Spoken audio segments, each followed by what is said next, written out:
Kata ulama, orang yang meninggal dunia itu Bu, yang ditungguin cuma 3.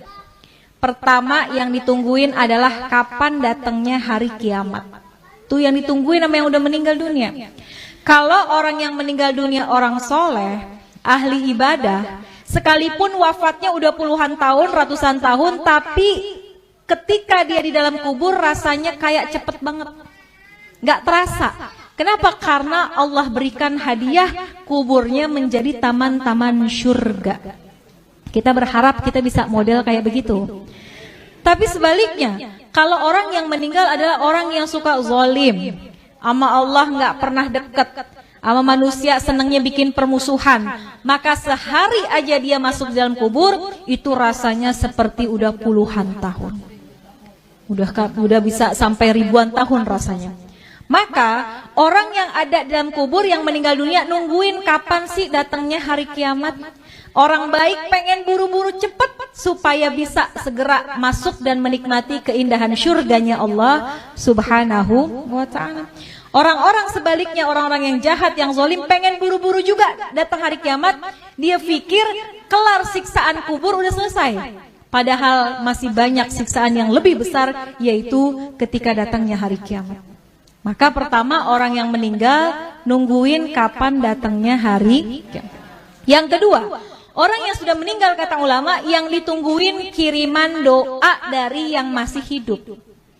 Makanya kalau peringatan haul kayak gini Bu, yang paling girang adalah orang yang dihaulin.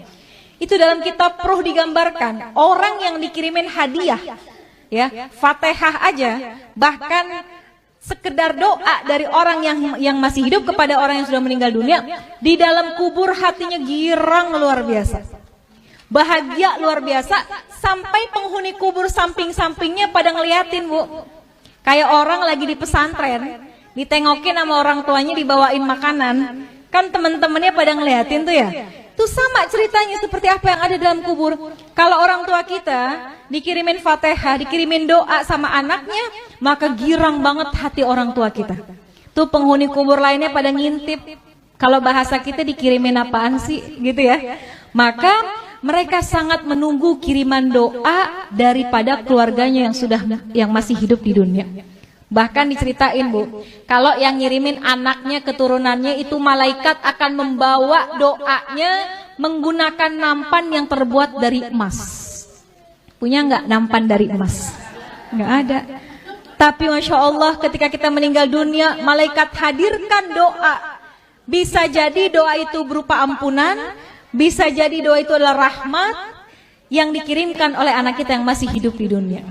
Maka yang ditunggu-tunggu itu doa. Makanya Bu, kenapa kita penting banget punya anak yang ngerti agama, supaya ketika kita meninggal dunia, Fatihah nggak lepas dari lisannya. Yasin yang dibaca dikirimkan pahalanya buat kita. Kalau anak Bu ke orang tua, kalau kata guru saya, anak ke orang tua sekalipun nggak dia niatin khusus buat orang tua saya, sekalipun nggak disebut, pahalanya terus dialirkan oleh Allah kepada orang tua kita yang sudah meninggal dunia. Apalagi kalau diniatkan secara khusus. Besok nih bentar lagi mau kurban ya Bu, kita boleh sedekah, pahalanya buat orang tua kita, tapi nama kurbannya adalah kita. Kita kirimin deh, kita berkurban, pahalanya kita niatkan buat orang tua, itu tuh hadiah yang paling baik, yang paling bagus, yang ditunggu-tunggu sama orang tua kita yang sudah meninggal dunia. Yang ketiga, apa yang ditungguin sama orang yang meninggal dunia? Kiriman laporan dari malaikat. Tuh malaikat itu Bu ngirimin laporan tentang anak cucu keturunannya. Kalau anak-anaknya pada soleh, soleha, pada ahli ibadah, orang tua kita girang dalam kuburnya. Ya Allah, girang hatinya. Tapi kalau yang disampaikan oleh malaikat, anak-anaknya pada berantem, anak-anaknya ninggalin sholat, anak-anaknya pada nggak akur satu sama lain, itu juga berita itu akan sampai kepada orang tua kita.